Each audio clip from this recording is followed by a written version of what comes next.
नाम का एक सुंदर शांत जंगल था। टुनटुनी नाम की चिड़िया अपनी सौतेली बहन पिंकी के साथ रहती थी।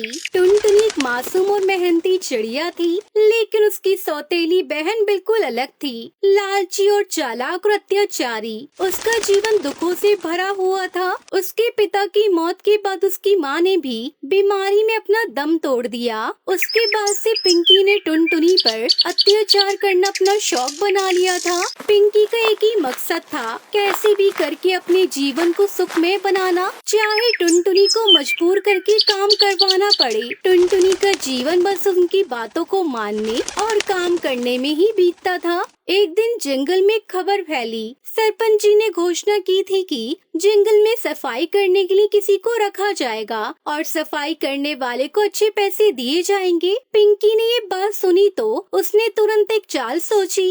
अगर मैं टुनटुनी से पूरे जंगल की सफाई करवा लूं और सरपंच से पैसे लेकर शॉपिंग कर लूं, तो कितना अच्छा रहेगा। अरे वाह, ये तो ब्रिलियंट आइडिया है। वैसे भी टुनटुनी की क्या औकात है जो मेरी बात टाल सके। पिंकी तुरंत सरपंच के घर पहुंच गई। नमस्ते सरपंच जी, मैंने सुना है आप जंगल की सफाई के लिए किसी को रखना चाहते हैं। हाँ, बिल्कुल सही सुना है। जंगल की सफाई जरूरी है। तुम पक्षी यह काम कर सकती हो? हाँ सरपंच जी, हम मिलकर पूरा काम कर लेंगे। बस हमें कॉन्ट्रैक्ट दे दीजिए। सरपंच जी ने उन्हें कॉन्ट्रैक्ट दे दिया और एडवांस में कुछ पैसे भी दिए। खुशी से झूमती हुई पिंकी अपने घर लौट आई। घर आते ही उसने टुनटुनी चिड़िया को बुलाया। सुन टुनटुनी, कल से तुझे पूरे जंगल की सफाई करनी है। एक भी कचरा नहीं दिखना चाहिए। लेकिन दीदी, इतना बड़ा काम मैं कैसे कर सकूंगी? जंगल तो बहुत बड़ा है। ज्यादा सवाल मत कर, तुझे जो कहा है वही कर। जब टुनटुनी ने मना किया तो पिंकी गुस्से से भर गई। उसने टुनटुनी को रस्सी से बांध दिया और बिजली के तार से झटके देने लगी। नहीं नहीं, मुझे छोड़ दो। मैं तुम्हारी बात मान लूंगी, मुझे छोड़ दो।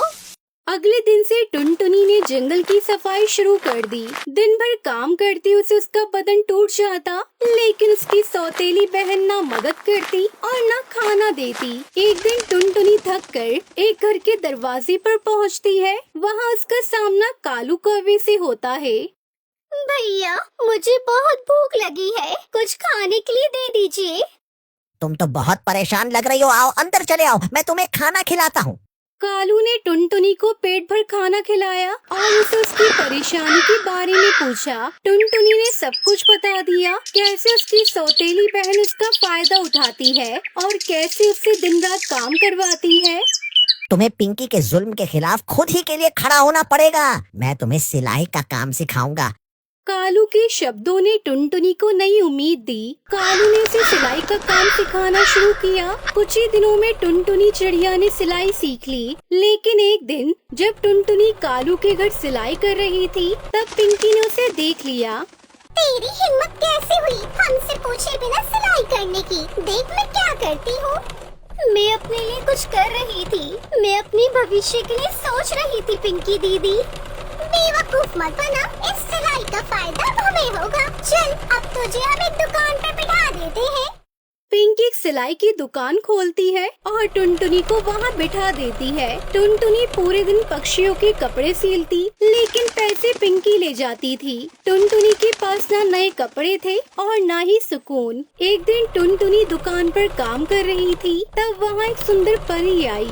सुनिए, मेरी शादी होने वाली है। हमारे पास कुछ दिनों तक अपनी जादू की शक्ति का इस्तेमाल करने की अनुमति नहीं है, इसीलिए हम तुम्हारे पास ड्रेस सिलवाने आई हैं। आप अपना नाप दे दीजिए, मैं ड्रेसेस तैयार कर दूंगी।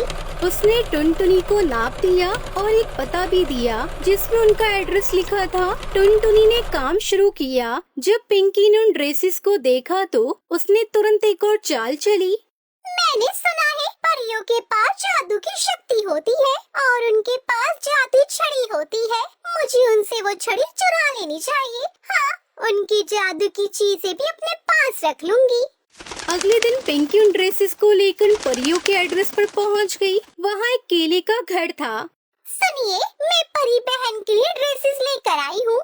पहला केला उन्हें रुकने को कहकर अंदर गया और परी बहन को बुलाकर लाया। परी ने ड्रेसेस देखकर खुश हुई, लेकिन तभी पिंकी ने उस पर लाल मिर्च डाल दी। परी बेहाल हो गई। पिंकी ने उन्हें बेहोश कर उसकी छड़ी छीन ली। फिर पिंकी केले के घर के अंदर गई और उसे हवा में उड़ाकर अपने जंगल की ओर ले आई। जब परी की माँ को पता चला कि क्या हुआ था, वो गुस्से में अपनी अकाल शक्ति के साथ पिंकी के सामने आ गई। तुमने लालच में बहुत बड़ी गलती की है, अब तुम दोनों को इसकी सजा मिलेगी। पिंकी भागने लगी, लेकिन परी माँ के इशारे पर उनके केले के घर के अंदर से बड़े बड़े केले निकले और उसके ऊपर गिरने लगे। बचाओ बचाओ, मुझे मत मारो, मुझे छोड़ दो। हाय, मेरा पैर टूट गया। अरे कोई मुझे बचाओ। परी माँ ने अपनी छड़ी से रोशनी छोड़ी और उसको जलाकर राख कर दिया। टुनटुनी ये सब देखकर हैरान हो गई। मैं पक्षियों की सूरत देखते ही उनके अंदर का हाल जान लेती हूँ। इस सौतेली बहन ने तुम पर बहुत अत्याचार किया है। तुम एक बहुत अच्छी चिड़िया हो, तुम्हारा दुख अब खत्म होगा। यह लो, तुम्हारे लिए सोने के सिक्के। मैंने तुम्हारी ड्रेसेस देखी है, तुमने बहुत अच्छी सीली है, इसीलिए इन सिक्कों से तुम एक बड़ा सा बुटीक खोल लेना। मैं तुम्हारा यह काम परिदेश में फैला दूंगी, फिर तुम बहुत ज्यादा अमीर बनकर खुशी से रह सकोगी। आपका बहुत बहुत शुक्रिया परी माँ। टुनटुनी ने एक बड़ा सा बुटीक खोला। वहाँ पर वो पक्षियों के कपड़े सीलने लगी, साथ में परियों के गाउन भी बनाने लगी, जिससे वो बहुत ही ज्यादा पैसे कमाने लगी थी और अमीर बनकर वो खुशी खुशी रहने लगी। इस कहानी से हमें सीख मिलती है कि लालच और अन्याय का परिणाम हमेशा बुरा होता है, जबकि ईमानदारी, मेहनत और दया से जीवन सुखमय और सफल बनता है।